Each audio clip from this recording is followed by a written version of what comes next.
My name is Kinney. I'm a 30-year-old black woman. And if you saw me today, you probably wouldn't guess that there was a time in my life when I lived in constant fear. The kind of fear that makes your heart jump every time a door slams or a stranger stares at you for a moment too long. But everything began to change one evening. An evening I will never forget. It was a Friday night at one of the busiest shopping centers in the city. Christmas lights were hanging across the entrance, glowing in warm red and gold. Holiday music drifted through the air while people hurried from store to store carrying shopping bags. Children laughed, couples held hands, and the whole place felt alive with excitement. On the outside, it looked like a perfect night, but inside, I always carried a quiet sense of anxiety because my past had never truly disappeared. I was holding the small hand of my 7-year-old daughter Maya as we walked past the window of a toy store. She'd been begging me all week to take her there so she could see the new dolls that had just arrived. "Mama, look," she said excitedly, pointing at the display. I was about to smile and respond when suddenly, I felt something, that strange feeling, the one that tells you someone is watching you. My body stiffened immediately. Slowly, I turned around and my heart nearly stopped. Standing about 20 feet away was Derek, my ex-husband, the man I had escaped from 2 years earlier, the same man the court had issued a restraining order against. His eyes were cold, and that same unsettling smile spread across his face. Maya noticed him too. Her fingers tightened around mine. "Mama, can we go home?" she whispered. Her voice was trembling. I quickly pulled her behind me. "Derek, you shouldn't be here," I said firmly. He began walking toward us slowly. People continued passing around us, completely unaware of what was about to happen. "I just came to see my family," he said calmly. My jaw tightened. "We are not your family anymore." But the next moment happened so quickly that I barely had time to react. Derek suddenly lunged forward. His hand wrapped around my throat, tight, so tight that the air immediately left my lungs. "Mama!" Maya screamed. People began turning to look. No one stepped forward. Derek's face twisted with anger. "You think you can just leave me?" he growled. My vision blurred as I struggled to breathe. My chest burned, and panic rushed through my body. All I could think about was my daughter. Then, suddenly, a calm voice spoke behind Derek. "Let her go." The voice wasn't loud, but it carried a quiet authority that made Derek pause. He turned his head slightly. Standing a few feet away was a tall man wearing a dark coat. His shoulders were broad and several silver rings rested on his fingers. His expression was calm, but something about him felt dangerous. Derek laughed. "This doesn't concern you." The man stepped closer. Then he did something strange. He slowly began removing his rings one by one. The silver reflected the bright mall lights as he placed them carefully into his pocket. First one, then another. Then another, like someone preparing for something serious. Then he spoke again. "This is the last time I will say it. Let her go." Instead, Derek tightened his grip around my throat, and in the next second, everything changed. The man moved so quickly that my eyes could barely follow. Blur, a sudden movement, a sharp impact, and Derek was on the ground, curled in pain, gasping for breath.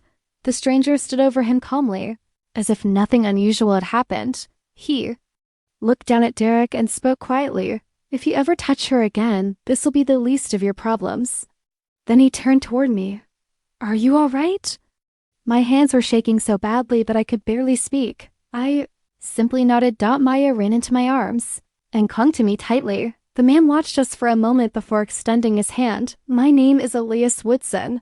At that moment, I had no idea that this man was about to change my life forever. The days that followed felt strange. Derek had been arrested that night, but deep down, I knew men like him didn't disappear easily. They always found a way back. One evening when I returned home from work, I noticed a black car parked across the street. My stomach tightened instantly. But when the car door opened, Elias stepped out. He walked toward me calmly. "I just wanted to make sure you and Maya are safe," he said. I blinked in surprise. "You didn't have to do that." He gave a small smile. "I know." For a moment, neither of us spoke. Then he said something unexpected. "I know men like Derek." I crossed my arms slightly. "Why?" He didn't answer immediately, but a few weeks later, I learned the truth. Elias Woodson was not just a random stranger. He was powerful, extremely wealthy, and people whispered that he had connections to some very dangerous circles. When my sister heard about him, she warned me immediately. Kenny, stay away from that man. But strangely, I never felt afraid around him for the first time in years. I felt safe. Elias began visiting occasionally. Never too often, never intruding. Sometimes he brought Maya books. Other times, he simply parked outside for a few minutes and checked that everything was all right. He always said the same thing. If you ever need help, call me. One night, I finally asked him directly, why are you doing this for us? He remained silent for a long time. Then he spoke quietly. Because once, I couldn't save someone. His voice carried deep sadness. He told me that years ago, his wife and daughter died in a car accident. He wasn't there. He couldn't protect them, and after that day, he said softly, I promised myself that if I ever had the chance to protect someone, I wouldn't hesitate. For the first time, I truly understood him. He wasn't just a powerful man. He was a broken father. Derek's trial lasted several months, but this time, the evidence was strong. There were witnesses, security footage, and finally, the judge announced the verdict. 8 years in prison. When I walked out of the courthouse that day, years in prison. Years in prison. When I walked out of the courthouse that day, my legs were shaking, but not from fear, from relief. Elias was standing near the courthouse steps. For a moment, we simply stood there in silence. Then he said softly, you're free. Now. For the first time in years. I believed it. A few weeks later, Elias showed me a house. It was small. Beautiful. And it had a quiet backyard. Maya ran across the grass laughing happily. I turned toward him in confusion. Whose house is this? He smiled slightly. It could be yours if you want it. My eyes widened. Why would you do that? He was silent for a moment. Then he pulled a small box from his coat pocket. Inside wasn't an engagement ring. It was a simple promise ring. Kenny, he said gently, I'm not here to take anything from you. I just want to make sure that you and Maya never feel alone again.